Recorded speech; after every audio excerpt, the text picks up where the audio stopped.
નવું વર્ષ ફક્ત એક તારીખ નહીં, તે તમારી આવક અને ખર્ચની સંપૂર્ણ દ્રષ્ટિ બદલી શકે છે. તો ચાલો 2026માં થનારા 7 અપેક્ષિત મુખ્ય ફેરફારો જાણીએ. પહેલો ફેરફાર 8મો પગાર પંચ લાગુ થઈ શકે. કેન્દ્ર સરકારે 8મા પગાર પંચની ભલામણો લાગુ કરવાની જાહેરાત કરી છે. સમયરેખા હજી સુધી જાહેર કરવામાં આવી નથી, પરંતુ અટકળો સૂચવે છે કે તે જાન્યુઆરી 2026 સુધીમાં લાગુ થઈ શકે છે. માની લો, જો તમારો મૂળ પગાર 35,400 છે, તો ડીએ અને એચઆરએ પછી તે લગભગ 65,500 થઈ જાય છે. 8મા પગાર પંચ પછી તે 1,10,000 થી વધુ થઈ શકે છે.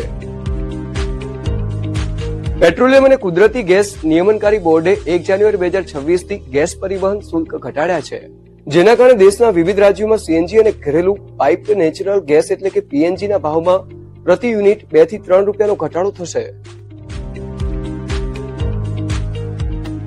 નાણાકીય વર્ષ 2025-26 માટે નવી કર વ્યવસ્થા હેઠળ રૂપિયા 12 લાખ સુધીની આવક હવે કરમુક્ત રહેશે. પગારદાર વ્યક્તિઓ માટે આ મર્યાદા પ્રમાણભૂત કપાત સાથે વધીને રૂપિયા 12 લાખ થશે. રૂપિયા 20 લાખ અને રૂપિયા 24 લાખ વચ્ચેની આવક માટે 25% ટેક્સ સ્લેબ ઉમેરવામાં આવ્યો છે.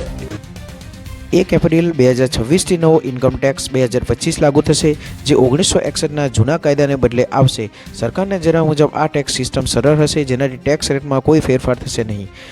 નાની બચત યોજનાની વાત કરીએ તો પીપીએફ, સુકન્યા, એસસીએસ અને ભારતીય પોસ્ટ બેંકમાં જે વ્યાજ દરો છે તેમાં ઘટાડો કરવામાં આવશે. તે પણ 31 ડિસેમ્બર સુધી જાહેર થશે. રેપો રેટમાં હાલમાં રિઝર્વ બેંક દ્વારા 5.25 કરવામાં આવ્યો છે.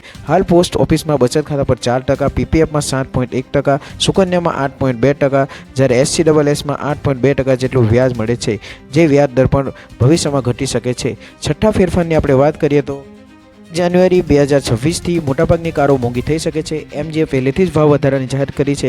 આપણે જોઈએ તો એમજી હેક્ટર આશરે 38,000 રૂપિયા જેટલી મોંઘી થશે.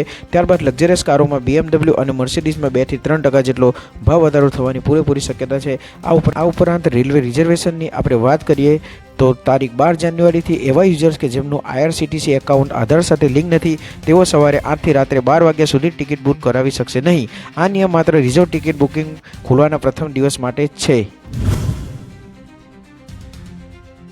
હવે વર્ષ 2026 દરમિયાન રાજ્યના શિક્ષિત યુવાનો માટે જે સરકાર ભરતી કરવા જઈ રહી છે તેની વાત કરીએ તો સૌપ્રથમ આંગણવાડીમાં 9,942 આંગણવાડી કાર્યકર્તા તથા તેડાગરની ભરતી કરવામાં આવશે. તમને જણાવી દઈએ કે વર્ષ 2025 દરમિયાન 9,000 જેટલી આંગણવાડી કાર્યકર્તાઓની ભરતી કરી તેમના ઓર્ડર તેમને સુપરત કરી દેવામાં આવ્યા છે.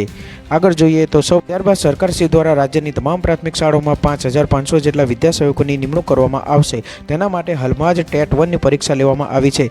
તે ઉપરાંત જોઈએ તો એચટાટ અને ટેટ અને ટાટની તમામ પરીક્ષાઓ લેવામાં આવશે. ત્યારબાદ રાજ્યના ગૃહ મંત્રાલય દ્વારા પોલીસની 12,000 જેટલી ભરતી પણ પ્રક્રિયા શરૂ કરી દેવામાં આવી છે. માટે ઓનલાઈન ફોર્મ ભરવાની પ્રક્રિયા પણ ચાલુ કરી દેવામાં આવી છે. આવા જ ઇન્ફોર્મેટિવ વિડીયો મેળવવા માટે ચેનલ